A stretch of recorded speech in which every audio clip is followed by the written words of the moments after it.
This is the first impression video of the recently aired Chinese web drama 民国奇谭. My roommate is a detective.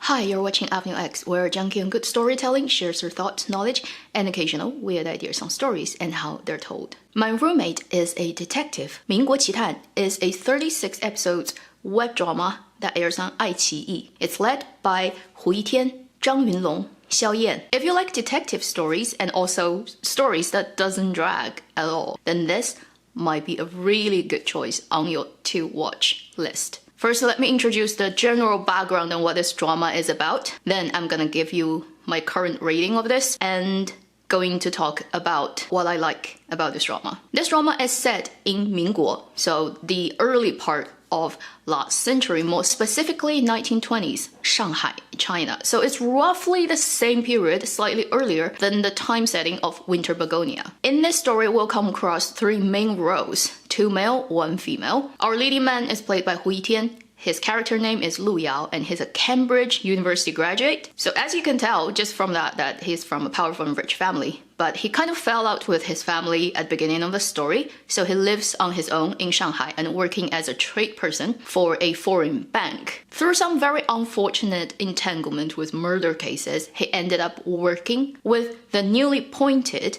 police chief of the French concession, played by Zhang Yunlong, named Qiao Chusheng. This policeman used to be a member of the very powerful gangs in Shanghai. And his boss, and also kind of his adopted father, put him in that position so that it could clearly benefit the gangs, but also giving the young man a better future in the world that is increasingly become more and more regulated. And just so happened that this boss has a daughter who is a journalist and ended up being Lu Yao, Hu Yitian's role's roommate. So that is the general setup of this story. The drama goes into a case straight away without wasting any time. And I've finished watching the first 12 episodes and it's already covered 10 cases. It literally is the fastest pacing detective stories coming from Chinese dramaland I've seen in years. Because I've gotten so used to super slaggy, slow, draggy Chinese dramas that the speed at which that this drama chucks out its plot kind of surprised me and shocked me. I've read in some articles that this drama would in total include 23 cases. So we have 24 episodes left, which will include another 13 cases, which means it will still go at a fairly fast pace in terms of how many episodes per case. So before I go into talk about the details, I will give it 2 gold mines at my current scale, based on the first 12 episodes. Unlike my usual order of talking about dramas likes and dislikes, I'm gonna put the dislike first this time because I only really have one major thing that I don't like about this drama, which is the female lead role. More specifically, the writing of this role. The actress Xiao Yan, I think she's doing an okay job. She's performing as a normal actress that you would expect doing this type of drama. But the role is written in a way that is just so redundant. And as a person, as a character, this female lead role just doesn't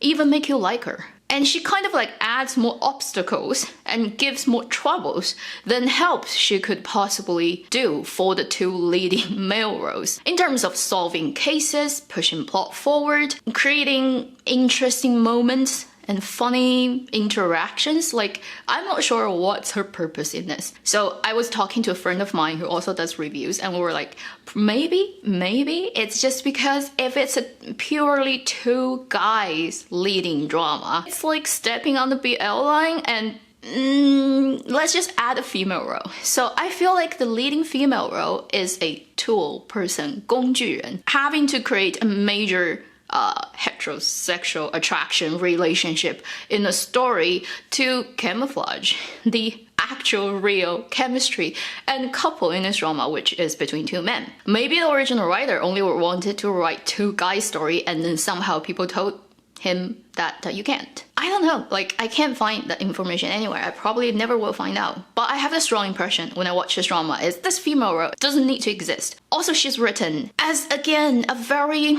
uninteresting, 2-dimensional, extremely predictable female role of her particular setting, coming from a rich family. She has this sort of false sense of justice just because she grows up in that kind of powerful family and she wants to do something right, for the society, for people, and she thinks she's on the side of justice, but she keeps doing stuff that is super immature and annoying. Really, it's such a typical character setup, and everything else about this drama looks pretty exciting, and the story and plots and characterization. I don't understand why she has to be written in this way. I mean, the writer clearly has the ability to write pretty good characters and stories, so conceivably she could be written as a more interesting and three-dimensional person, but maybe the writer had to add her in, so the writer is not happy about her existence, therefore writes her as an uninspiring and uninteresting person. I have no idea. Kind of only big problem I have with this drama. So let me talk about the good things about this drama. First, like I already mentioned, so fast-pacing. I haven't seen a detective story this fast-pacing for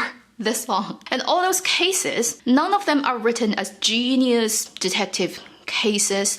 Some of them does try to push the logic a little bit too far. How clever the lead roles are in terms of figuring out and how actually those things can be implemented. How the murder cases can be carried out. In reality, it probably wouldn't work as ideally as how these roles would find it out to be, but they do not fail general basic logic principles, and most of them do hint at certain aspects of the dilemmas of being humans, and some of the stories are more touching than others. The second thing I really like about this drama is two leading men's acting. Zhang Yunlong, born in 1988, a pretty actually veteran young actor.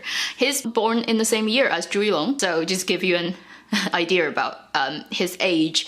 He's been around for quite a long time. He just never blew up. And he also has the exact same initial as Zhu Yilong, ZYL. There are actually quite a few very popular Chinese entertainment business players that with the exact same initial. I've known this actor for a long time, but I've never really looked carefully at his work. This is the first time I paid attention to his work, and I really liked his portrayal of Qiao Chusheng, Si Ge, in this drama. You can tell immediately that he is a more experienced actor, most experienced actor in the leading group. And you kind of expect also, coming from his character setup, being somebody who grew up in Shanghai, since his childhood, a member of local gang member, and he's very good at fighting, he's very street smart, super no bullshit, just get on with what we need to do person, but also he's not that clever, that well educated, and not that sharp at being a detective. So he relies heavily on the brain of Lu Yao, played by Hu Yitian, to solve cases. I'm super happy with Zhang Yunlong's performance, but I'm surprised by Hu Yitian's performance. He has been really popular recently in China, but his acting has always been debated. I would agree that in his previous performances in other dramas, he is always kind of the weaker link. I often find his acting very wooden, lacks detail, lacks reality groundedness. But in this drama, he totally changed my opinion. I was so happy to see him playing a role who is no longer gaoleng, tall and cold, as the literal translation of that word. A super aloof, proud, and doesn't have facial expression, and kind of always the coolest, the cleverest, the best looking guy in the whole whatever he is in. Finally, he's playing Uro, who is totally the reverse of that. Who is kind of a coward, although a genius, scared of conflicts, cannot really fight. Acts quite childishly at times, and really thrifty. He would grab free food at whatever chance he could. He would try to steal small things that at whatever opportunities he's given. And he likes money so much that it becomes this total, oh, squirrel, so cute. It becomes this total reversal of his screen imageries that he's built up. So it came across super refreshing. He finally, I think, started to understand what acting is. And I looked at some of the previous interviews he's done for this drama, and he said this is by far the most challenging role I've played. And I agree. And he did a fabulous job. He also uses his real voice, as well as Zhang Yunlong, and they both did really well in terms of delivering lines. And I'm excited to find out in the future what other roles he may be playing that will keep challenging this impression that he has given a lot of people about what kind of actor he is. This drama has so many little moments about these two guys together that's totally hinting at this relationship, probably slightly stepping over the line of friendship. But it's so sweet. You really feel like these two guys care about each other and like each other, even though it's not clearly expressed and spoken in words. That very subtle atmosphere flowing between them is just really delicious to look at. I can't wait to see the next 2/3 of this drama and how that relationship gets developed. The third thing I really like about this drama is it is very grounded in Shanghai. Often you see a lot of 民国 Shanghai setting Chinese dramas just have everybody speaking perfect Mandarin that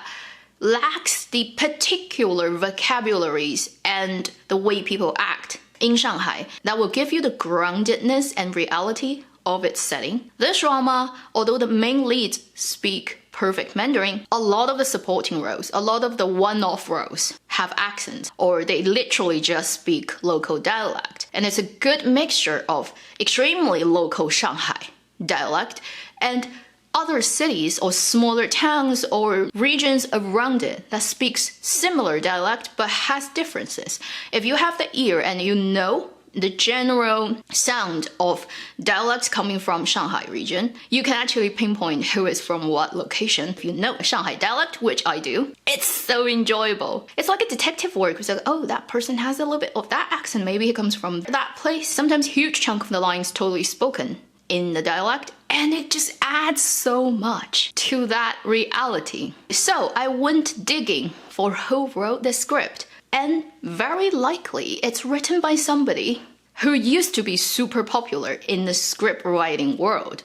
But because he was found out taking drugs and then he's kind of banned and disappeared from entertainment business for quite a few years. And he's kind of coming back with this drama very low-key. He didn't use his usual pen name in the credits. He used another one. It's like a deciphering game. If you look at his new name, 宝盖丁. It literally means on the top of character Ding, it has a 宝盖, the top part, which makes Ning, which was the first character of his previous pen name, Ning Caishen. He wrote the classic 武林外传, one of the most funny comedies set in the ancient time. A lot of people still refer to that work today. But it's not confirmed. He never came out and say, I was a writer. And if you look at all the credits, you can't find Ning Caishen or his real name, which is a different one. It just says 宝盖丁.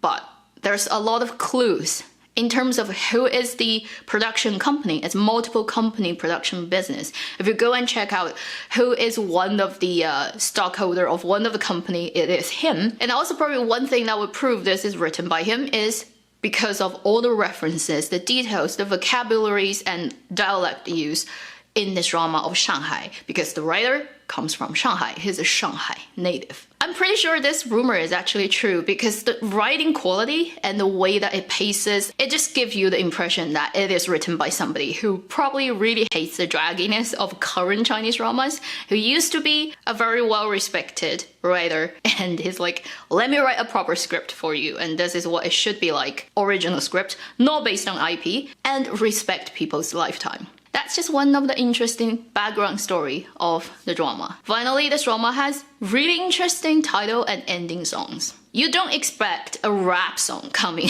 for this type of drama as a title song, but it is. And it's actually pretty well written. The final ending song is also very well written. So overall, this drama has a pretty good production quality, and because I was totally unaware of its existence until it came out, it kind of got even more interesting and exciting for me. It's like a gift that's like dropped on me unexpectedly. And I have to admit, the CP, the Zhang Yunlong and Hu Yitian CP is surprisingly delicious. If the plot gets even more exciting and intriguing later, if the acting, the leading pair's chemistry gets even better later, there's always the possibility that I'm gonna change my rating into a 3 gold mine. I hope it can happen. That will be the first time it happens for this year. So if my impression has hooked your appetite. I highly recommend you check out this drama. It definitely will not waste your life. Thank you for watching Avenue X. I'll see you in my next video. Meanwhile, live long and happy drama watching.